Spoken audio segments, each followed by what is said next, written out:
નમસ્કાર, આજના સમાચાર એન્કર પ્રાચી સાથે. ભરૂચ જિલ્લા અને અંકલેશ્વરના પ્લાસ્ટિક ઉદ્યોગકારો હાલમાં ગંભીર આર્થિક દબાણનો સામનો કરી રહ્યા છે. મિડલ ઈસ્ટના તણાવ વચ્ચે આંતરરાષ્ટ્રીય બજારમાં કાચા માલની અછત સર્જાતા પ્લાસ્ટિક દાણાના ભાવમાં અચાનક ઉછાળો આવ્યો છે.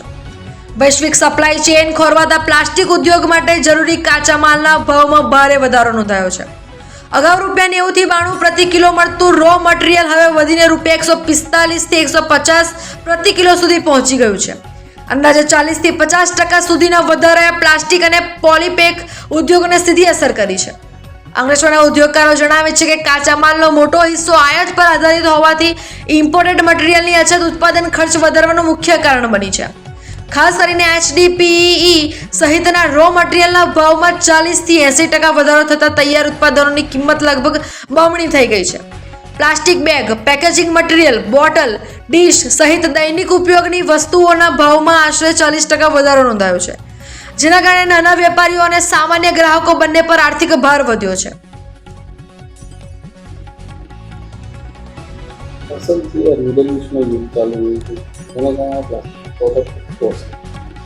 નમસ્કાર, મારું નામ જતીન સૈની છે. હું executive director Beta Polyplast Private Limited અંકલેશ્વરમાંથી છું.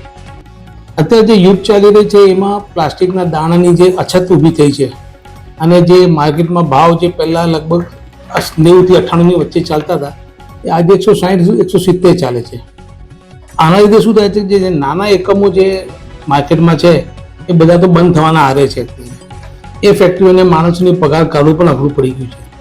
હવે જે મોટા ઉદ્યોગો છે એ લોકો એમની મનમાની પર ચાલી રહ્યા છે. અત્યારે સરકારે જોવાનું છે કે ભાઈ દાણાના ભાવને અને યુદ્ધને તો હાલ મારા હિસાબે એટલું બધું લેવડ દેવડ ના પડે, અને ક્રૂડ આવે છે ત્યાંથી. મોટી કંપની પાસે એટલો સંગ્રહ તો હોય છે કે 2-3-4 મહિના સ્ટોક ચલાવી શકે છે. અત્યારે 28 તારીખે યુદ્ધ જે શરૂ થયું એ જ દિવસથી ભાવ વધવાના ચાલુ થઈ ગયા, જે અત્યાર સુધી વધતા વધતા ₹83 વધી ગયા છે. એટલે સમજો 50 થી 80% પ્રાઇસ રાઇઝ ચાલે છે. અલ્ટિમેટલી આનો માર ગ્રાહકને જ પડે છે, એટલે તમારા અને મારા જેવા જે ગ્રાહકો છે. અને જો એગ્રોકેમિકલમાં વાત કરીએ તો ખેડૂતોની માર પડે છે. ખેડૂતો આટલા ઊંચા ભાવનો માલ ખરીદી ના શકે, એ તો બચારો એમ આજીવન તકલીફમાં જ રહે છે. વરસાદ પડ્યો તો એને તકલીફ, વરસાદ ના પડે તો એને તકલીફ.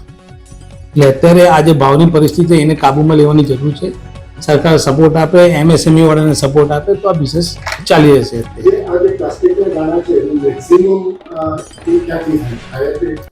સર, આમાં છે ને ઇન્ડિયાની જેટલી પણ ડિમાન્ડ છે એમાંથી સમજો કે 60% તો રિલાયન્સ છે, હલ્દિયા છે, ઇન્ડિયન ઓઇલ છે અને ONGC આ બધી કંપની પૂરું પાડી લે છે. પણ અમુક ક્વોન્ટિટી કેવી છે કે જે સિઝનમાં ના મળતી હોય તો આ લોકો ઇમ્પોર્ટ કરે છે. ઇમ્પોર્ટની પ્રાઇસ ઇન્ડિયન ડોમેસ્ટિક પ્રાઇસ કરતાં પણ ₹1-2 ફરક પડે છે એમાં. પણ અત્યારે એ પ્રાઇસ માર્કેટના રેટ કરતાં પણ ₹13-14 નાનું ઓછું છે અત્યારે.